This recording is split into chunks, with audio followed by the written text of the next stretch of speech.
fait l'honneur d'ouvrir la séance inaugurale du 26e colloque du REFUT, le Réseau européen de formation universitaire en travail social. Ce faisant, j'ai le plaisir d'accueillir M. Paul Magnette, ministre-président de la région wallonne et bourgmestre de Charleroi. Je souhaite également remercier la province de Hainaut pour son accueil et pour l'aide qu'elle nous apporte à l'occasion de ces journées qui ont pour objectif de questionner les aspects du vieillissement de la population sous l'angle des parcours de vie et de l'intervention sociale. Cette aide se concrétise particulièrement par le soutien de Hainaut Senior, le service provincial dédié aux problématiques du vieillissement. Voilà, bonjour à toutes et à tous, je m'appelle Paul Magnette, je suis le bourgmestre de cette ville de Charleroi et très heureux de vous accueillir ce matin.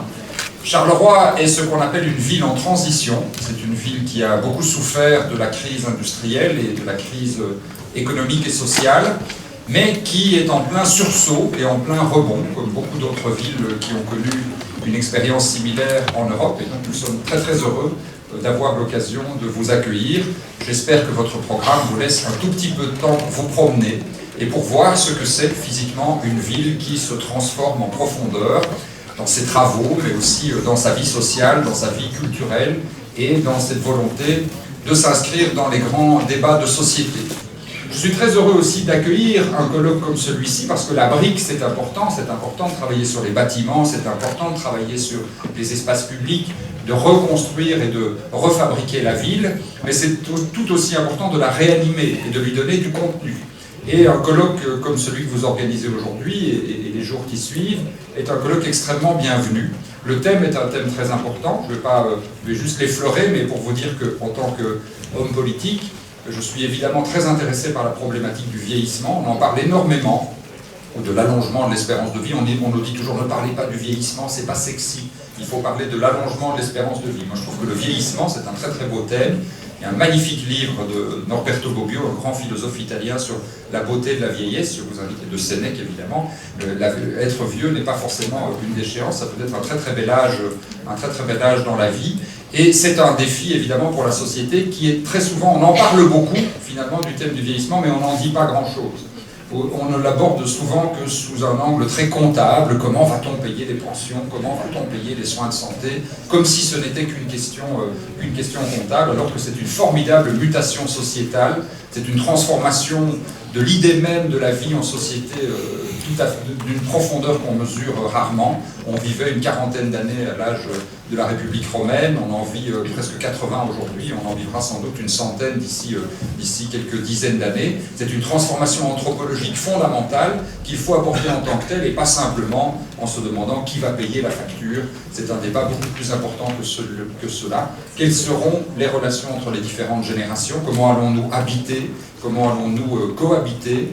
Comment allons-nous travailler? Comment allons-nous faire en sorte que tout le monde puisse avoir une fonction sociale, un travail, à défaut éventuellement d'un emploi dans une société comme la nôtre? Comment allons-nous réorganiser le temps de travail tout au long de la vie pour qu'on puisse vivre heureux ces années de fin de vie qui sont des années au cours desquelles on peut encore faire énormément de choses? Voilà des questions fondamentales, essentielles, à la fois pour se pencher sur la vieillesse, mais pour se pencher aussi, puisque vous êtes toutes et toutes des étudiants dans ce domaine, sur tous les métiers qui tournent autour de l'accompagnement des personnes âgées, des vieux. Je pense qu'il faut oser dire des vieux, c'est un beau mot. En Afrique, c'est considéré comme un compliment, c'est considéré comme un mot extrêmement élogieux.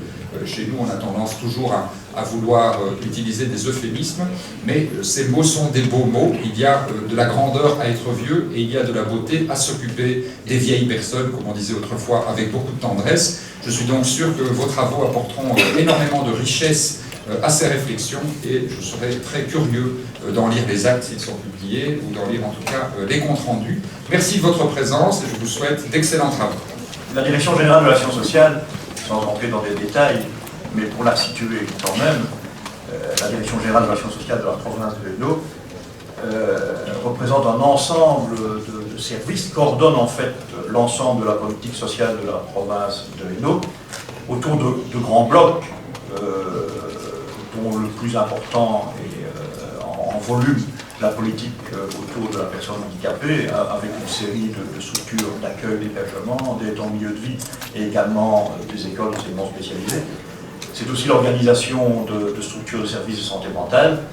Et c'est une structure Eno Senior qui collabore aujourd'hui à l'organisation de ce colloque, mais également une série de structures comme l'IEIAS, comme un centre de recherche et de documentation, une bibliothèque spécialisée dans le domaine social, pour lesquels on a des projets dont je vous parlerai en quelques mots à la fin de mon intervention. À mon tour de vous souhaiter la bienvenue à ce colloque organisé par le REFUT, cette année aussi organisé par l'Université libre de Bruxelles. Et en particulier, je voudrais aussi remercier Majed Hamzaoui qui a organisé une grosse partie de ce colloque, qui se passe à la fois sur Charleroi et sur Bruxelles et qui démontre aussi la volonté, en particulier de la faculté de sciences sociales et politiques de l'Université de libre de Bruxelles, d'investir à la fois dans l'enseignement et dans la recherche ces futures années, son investissement dans la recherche et dans l'enseignement sur Charleroi et sur Bruxelles, et en essayant d'une certaine manière de retisser aussi le lien entre ces deux espaces, que parfois des frontières politiques viennent séparer, alors même qu'il y a des continuités fortes, notamment en termes de flux de mobilité de personnes entre ces deux zones. Le premier axe s'inscrit particulièrement par rapport à cette séance plénière, la première séance plénière, s'inscrit dans une approche globale de vieillissement. Puis le deuxième axe questionne le rapport de vieillissement à l'emploi et au travail dans toutes ses dimensions. Et le troisième axe est plutôt il traite la question de vulnérabilité en lien avec le vieillissement et particulièrement aussi le rapport intergénérationnel.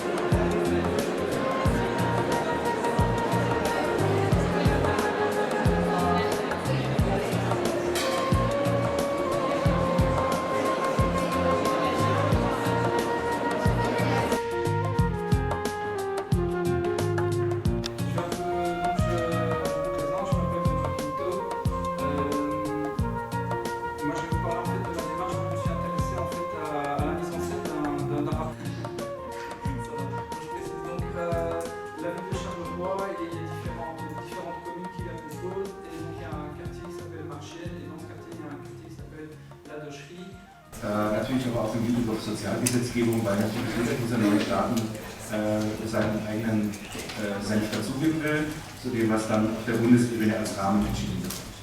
Wir haben in Österreich nur 3 Universitäten, die einen Sozialpädagogik-Schwerpunkt anbieten. Und damit wird schon klar, Sozialpädagogik ist bei uns kein eigenständiges Studium an den Universitäten, sondern es ist immer ein Teilbereich, so wie es auch in Deutschland an den Universitäten ist, es ist ein Teilbereich der allgemeinen Erziehungs- de dentro, la Universidad Libre de Bruselas y al Instituto, a Karin Loren, que ha lanzado ya todo el equipo por este magnífico congreso. Voy a hablar de la enseñanza del trabajo social en España. Para empezar, decir que en España en los últimos 15-20 años hemos tenido demasiadas reformas en la educación. También han afectado a la educación superior y la verdad es que eso no es bueno para poder mejorar la educación. Es un problema que tenemos en España, que cada vez que se cambia de gobierno se intenta cambiar el sistema educativo. Voilà, je vais passer directement la parole à Bénédicte Froment et peut-être lui suggérer, si c'est possible, dans votre intervention, d'essayer, pour lancer un peu le débat, de traiter de la question de l'impact au fond de ces formations sur la recomposition des professions. Donc en France, les travailleurs sociaux sont formés dans des écoles professionnelles, qu'on appelle aussi, enfin pour certains, des instituts régionaux de formation en travail social. Et quand l'Université de Toulouse ou l'Université d'Amiens viennent au colloque, elles viennent avec des étudiants qu'on appelle de formation continue. Je suis confronté finalement à un défi important, c'est de parler à la fois des étudiants belges, des auditeurs belges, et puis des étudiants, des auditeurs d'autres pays européens. Et cela implique donc que je dois vous parler un petit peu de la structuration de l'enseignement supérieur en Belgique. Il faut dire que nous avons au Luxembourg une tension en moins que dans d'autres pays probablement et qui est devenue relativement claire à travers les présentations. C'est cette tension entre un côté l'enseignement universitaire, les universités, et de l'autre côté, peu importe l'autonomisation, les hautes écoles ou écoles supérieures ou l'enseignement supérieur de cycle